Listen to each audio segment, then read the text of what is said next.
তোর যন্ত্রণা নিজের মুখটা দেখা একদিন হইবে রে তোর যন্ত্রণা। রূপের বড়াই করিস না ভাই, রূপ চিরদিন থাকবে না। নিজের মুখটা দেখা একদিন হইবে রে তোর যন্ত্রণা। নিজের মুখটা দেখা একদিন হইবে রে তোর যন্ত্রণা। সময় হলো বড় শিক্ষক, সবদে বেশি খাইয়া। মরার আগে মরবি রে তুই, জানা সইতে পারবি না। সময় হলো বড় শিক্ষক, সবদে বেশি খাইয়া। সুখের জীবন থাকবে না রে, দেখবে না কেউ চাইয়া। দেখবে বাবা, কোনদিন চাইয়া দেখবে না। তাই কবি বলছেন এই সুন্দর চেহারা দিয়ে কোনদিন তুমি অহংকারী করো না। কেননা আল্লাহ তাবারক তাআলা অহংকারীদেরকে পছন্দ করেন না, আল্লাহ তাবারক তাআলা অহংকারীদেরকে ভালোবাসেন না। যাই হোক, আলহামদুলিল্লাহ, অনেক বিষয় আরো আছে।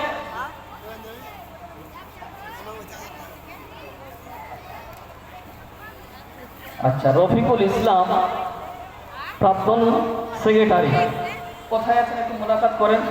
1000 টাকা দিয়েছেন। আসসালামু আলাইকুম, ভালো আছেন? মাশাআল্লাহ, খুব সুন্দর। যাই হোক, 100,000 টাকা দিয়েছেন। 5000 টাকা করেন, বেশি করেন। যেহেতু মাদ্রাসাটা হিফজখানা নাকি, অনেক বাচ্চা পড়াশোনা করছে, করেন। 5000 টাকা করে দেন আর 4000 টাকা করেন। বেশি চাইবো না, 4000 টাকা বাকিদের লিখে দেন, নাকি বলেন? জি। আমাদের বিধায়ক গৌতম পাল মহাশয় আপনাদের এখানে অনুদান পাঠিয়েছেন এবং নিজে আসতে পারেনি, প্রতিনিধির দ্বারা পাঠিয়েছেন।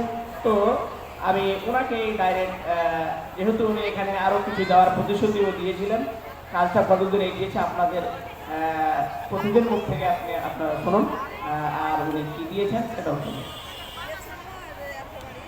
আসসালামু আলাইকুম। আমাদের বিধায়ক সাহেব মাননীয় গৌতম পাল মহাশয় আপনাদের এই জালসায় উপস্থিত হতে পারেননি, উনি ব্যস্ততার মধ্যে আছেন। তার জন্য আমাকে ওনার যে জালসায় 10,000 টাকা পাঠিয়েছেন আপনাদের মাদ্রাসার উন্নতি কল্পে।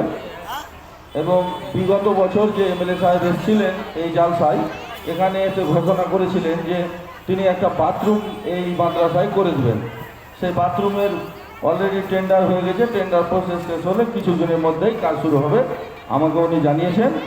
এবং আমি এই মাদ্রাসার জন্য 3000 টাকা দিচ্ছি এবং 2000 টাকা পরে দিয়ে দেবো, টোটাল 5000 টাকা।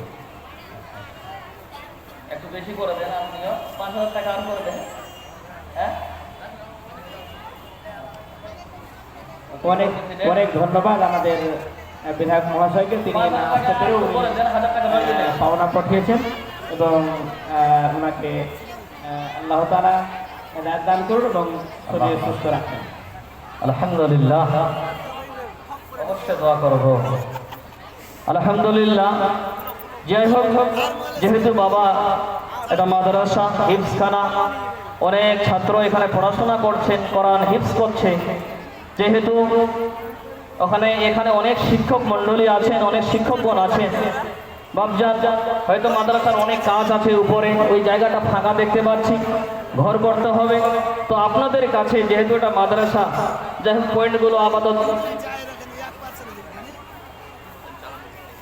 আচ্ছা, যাই হোক বাবজান, বলছিলাম যেহেতু দান যদি আমরা না করি তাহলে মাদ্রাসা কেমন করে চলবে?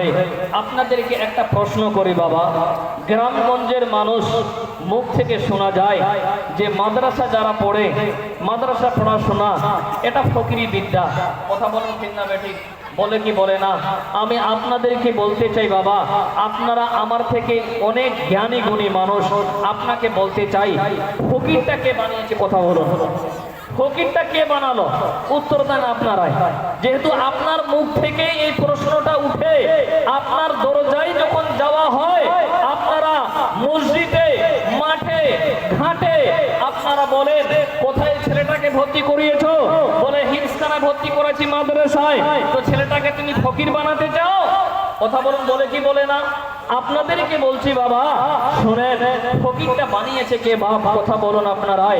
ফকিরটা মাদ্রাসাওয়ালা বানাচ্ছে না, ফকির তো আপনারা বানিয়েছেন। কেন? আজকে যদি প্রতিটা বাড়ি থেকে প্রতিদিন 200-300 করে বা মাসে যদি 200-400 টাকা করে এই মাদ্রাসায় পৌঁছে দেওয়া হয়, তাহলে এই সমস্ত সালাফিগণ, এই সমস্ত মাদানীগণ, এই সমস্ত ভালো ভালো আলেমগণ, এই সমস্ত মাদ্রাসার ছোট ছোট বাচ্চারা আজকে বেগ নিয়ে ঘুরছে কেন? এটা ওদের জন্য নয়, মাদ্রাসার জন্য, ওনাদের পেটের জন্য নয়। আজকে আলেম মাদানী সালাফিরা আপনাদের দরজায় দরজায় যাবে কেন? আপনার লজ্জা থাকা দরকার। আপনারা ফকির বিদ্যা বানিয়েছেন, আপনারা ফকির বানিয়েছেন, আপনাকে মাদ্রাসায় পৌঁছে দিতে হবে। যেই দিন থেকে মাদ্রাসায় আপনারা দানগুলো পৌঁছাবেন, ইনশাআল্লাহ আমার মনে হয় পৃথিবীর বুকে যতগুলি মাদ্রাসা আছে, আমার মনে হয় একটা আলেম আপনার দরজায় দরজায় যাবে না। কথা বলেন ঠিক না ঠিক? জি বাবা, ফকির তো আপনি বানিয়েছেন। আপনার উচিত ছিল দানটাকে মাদ্রাসায় পৌঁছিয়ে দেওয়া, কিন্তু আপনি দানটাকে মাদ্রাসায় পৌঁছালেন না।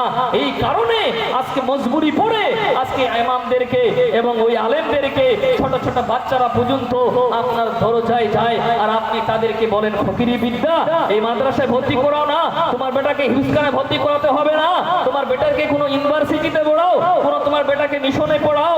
দুঃখের বিষয়, এই আমার নানাজান পিছনে বসে আছে বাপ, কথাটা শুনুন। কথাটা এমন ভাবে উনি বলছেন, লিখেছেন, উনি একজন মাস্টার মানুষ, উনি একজন জ্ঞানী গুণী মানুষ। ওই মাস্টার বলছে, আমি একজন মাস্টার মানুষ, আমি চাইছিলাম আমার ছেলেটাকে আমি একটা বড় মতলব কি বানাবো, যোগ্য ভালো মানুষ বানাবো, বড় একটা ভালো মাস্টার বানাবো। তার ছেলেকে একটা যোগ্য মাস্টার বানিয়েছে। ওই বাবা কেঁদে কেঁদে বলছেন কি জানেন? আজকে আমি ওই ছেলেটাকে মাস্টার বানিয়ে, ওই ছেলেটাকে যোগ্য একটা মাস্টার টিচার বানিয়ে, আজকে আমাকে, আমি একজন নিজে মাস্টার, আজকে আমার ছেলে আমাকে দাম দিচ্ছে না, আজকে আমার ছেলে আমাকে ভালোবাসছে না। ওই বাবাকে বিদ্রোহ আশ্রমে নিয়ে বাবাকে রেখে দিয়েছে। কথা বলুন বাপজান, আজকে যদি আপনার ছেলেটা একটা হাফেজ হয়, আপনার ছেলেটা যদি একটা মাদানী হয়, আপনার ছেলেটা যদি একটা সালাফি হয়, আপনার ছেলেটা যদি একটা যোগ্য ভালো আলেম হয়, তাহলে চাইবে কি কোনোদিন যে পিতা মাতা কোথায় যাবে? ওই আশ্রমে রেখে আসবে? আসবে? আসবে না বাপ। তাই বলছিলাম এমন শিক্ষা দে, হাদিস কোরআনের শিক্ষা দে, টেনশন নিতে হবে না বাপজান। তো ভিখারি বিদ্যা আপনারা শিখিয়েছেন, আমরা আজকে আপনাদের দরজায় দরজায় যাচ্ছি।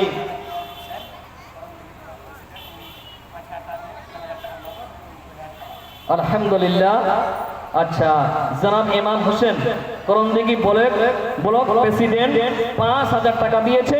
আল্লাহ তাবারাক তাআলা তার দানকে কবুল করো।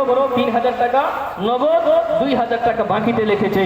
রব্বুল আলামিন ও আল্লাহ গো, যারা আজকে এই মাদ্রাসার জন্য আল্লাহ কেউ বা 2000, কেউ বা 5000 টাকা করে দান করছে আল্লাহ, ও দয়াল মাবুদ আল্লাহ, যারা যে নিয়েছে নবীর মাদ্রাসার জন্য সহযোগিতা করেছে আল্লাহ, ও আল্লাহ গো, তুমি তাদের দানগুলোকে তুমি কবুল করে নিও আল্লাহ, তুমি তাদের নেক মাকসাদকে আল্লাহ পূর্ণ করে দিও। সকলে বলেন আল্লাহুম্মা আমিন। যাই হোক, অনেক মানুষ দাঁড়িয়ে আছেন, বসে আছেন, জানি না কে কেমন মানুষ, কার কতটুকু সম্বল আছে। তবে আপনাদের কাছে আমি একটু আবদার করব বাপ, আপনাদের কাছে বেশি নয়, 5টা মানুষের কাছে বেশি নয়, 10,000 টাকা করে চাই এই নবীর মাদ্রাসার জন্য। কোন ভাই আছেন এই 5 জনকার মধ্যে, কোন ভাই আছেন 5টা মানুষ